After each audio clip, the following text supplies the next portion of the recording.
ஒரு பெண்ணுக்கு financial independence எவ்வளோ முக்கியமோ அதே அளவுக்கு தினசரி வாழ்க்கையில் தன்னம்பிக்கையோட சுதந்திரத்தோடு இருக்கிறதும் ரொம்ப முக்கியம். இன்னும் பல வீடுகளில் ஒரு கடைக்கு போகிறதோ, ஒரு திங்ஸ் வாங்குறதோ, பேங்க்குக்கு போகிறது, இல்லை ஃபினான்ஷியல் மேட்டர்ஸ் ஹேண்டில் பண்ணுறது, இது எல்லாமே அவங்க வீட்டில் ஹஸ்பண்ட் தான் செய்வார். இதுக்கு காரணம் என்னென்னா, அந்த பொண்ணுக்கு அது தெரியாதுன்னு இல்லை, எங்கே அவங்க ஹேண்டில் பண்ணால் அதனால எதுவும் ப்ராப்ளம் வந்துடுமோன்னு பயம், நாளைக்கு நம்மளால தான் எல்லாம் அப்படின்னு சொல்லிடுவாங்களான்னு ஒரு பயம். சரி, ப்ராப்ளம் தான் வந்துட்டு போகுது, என்ன ஆக போகுது, அதை எப்படி ஹேண்டில் பண்ணுறலாங்கிற ஒரு ஐடியாவாவது கிடைக்கும்ல. இதுக்காக பயந்துட்டே இந்த விஷயத்தை நம்ம கற்றுக்காமே விட்டுருவோம்.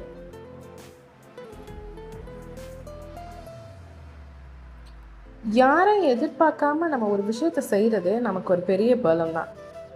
அதே சமயம் ஒரு ஒரு விஷயத்த நம்ம யாரையாவது எதிர்பார்த்தே இருந்தோம்னா அவங்களுக்கு கொஞ்ச நாளில் நம்ம மேலே என்ன தாட் வரும், இவளுக்கு நம்ம இல்லைன்னா ஒன்றுமே பண்ண முடியாது, இவளுக்கு நம்ம இல்லைன்னா வாழவே தெரியாது அப்படிங்கிற நிலைமைக்கு வந்துடுவோம்.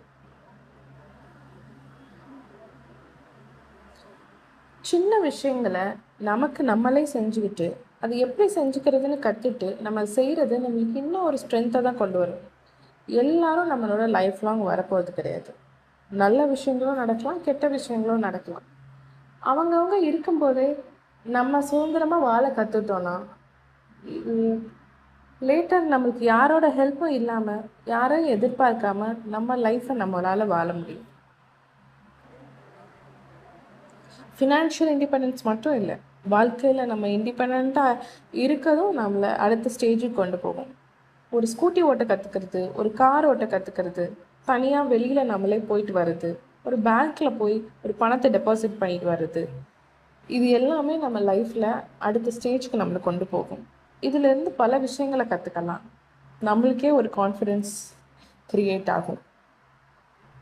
இது வரைக்கும் இதை பண்ணாமல் இருந்தீங்கன்னா இது கொஞ்சம் கொஞ்சமாக பண்ண ஆரம்பிங்க. ஆல்ரெடி பண்ணிக்கிட்டே இருந்தீங்கன்னா கங்க்ராச்சுலேஷன்ஸ்.